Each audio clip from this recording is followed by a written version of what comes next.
I'm from Florida, and my oldest son decided to go to school in Lexington, Virginia. How you find a school in Lexington, Virginia from Orlando, Florida, I'm not quite sure. So I don't know nothing about Lee, nothing.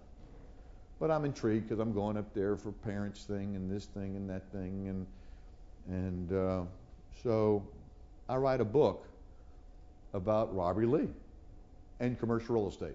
All the books I've ever published are always pure commercial real estate. This was about Lee and real estate. And this is how I write the book. Nasty tenant rep broker from Chicago does a monster deal in Boston, goes back to Logan to go back home, in first class, wants a drink. He's a rude kind of a tenant rep, which is no surprise. And he's sitting there, and he doesn't have anything to read. He's sitting by himself, and he reaches in his seat back, and he pulls out a book. And the way I portray this is Lee's diary, all right? So as he's reading this from Logan to O'Hara, the way I write the book was called Lessons from Last Night, and the publisher Pelican Press changed it to Ethical Leadership of Robert Lee. He's learning different lessons on different things, okay? And so when he lands, he's finally inspired, he feels renewed, and it's changed his life. Well, there's a particular lesson in the book that I wrote, which all of you know, especially coming from this area. It's just before the Battle of Chancellorsville, and you probably learned this in the second grade. It's where Jackson goes to Lee, and he says, General Lee, I've been thinking. I want to take about 25,000 of our troops, and I want to go and attack the right flank of the Union. Well, you know, Lee was Commandant of West Point. He studied Napoleon. He could have said, listen, General Jackson, we all know we never divide a smaller force in the face of a larger force. But he also knew Jackson. And he tells Jackson, he says, well, go on. Some says he said, we'll get to it. We don't know. He was an aristocrat. I don't know what the hell an aristocrat would have said in 1862. But anyway, essentially, I portrayed it as, we'll go on.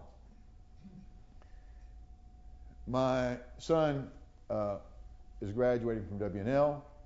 I'd already written the book. I didn't think he had read it. And I wanted to leave him a note, and there's only about 300, 350 that graduate. And what they do is it's outside of Lee Chapel, if it's a pretty day, and it was, and they put everybody in alphabetical order. And so the graduates are, I guess, from some building, and I'm looking for Lipsy, and I find where Jason Lipsy is going to be sitting. And so I'm going to leave him a note. And so what do you tell a kid that's graduating from school? And, you know, so here it is. Jason, well, go on.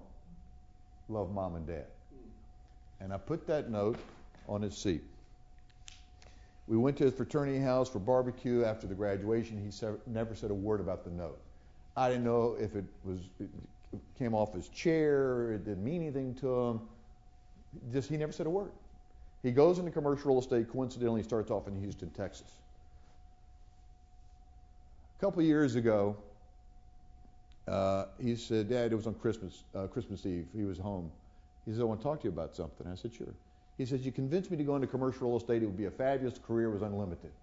And that it was not easy, but it would be easier. He says, it's been tough. And he pulls out his wallet and he pulls out this note that is now a wreck. He says, I read this thing first thing each morning. Jason, well, go on. Love, Mom and Dad. And so those of us in commercial real estate, here's the good news. We're kind of on the other side of a pretty unpleasant 2 years. But we must find ways to innovate what we do. This industry tends to be pretty set in its ways. Let's look at pricing. Let's look at documentation. Let's look at flexibility. Let's look at how we compensate our brokers. I mean, we really need to start saying, what can we do to innovate to better serve those who we do business with?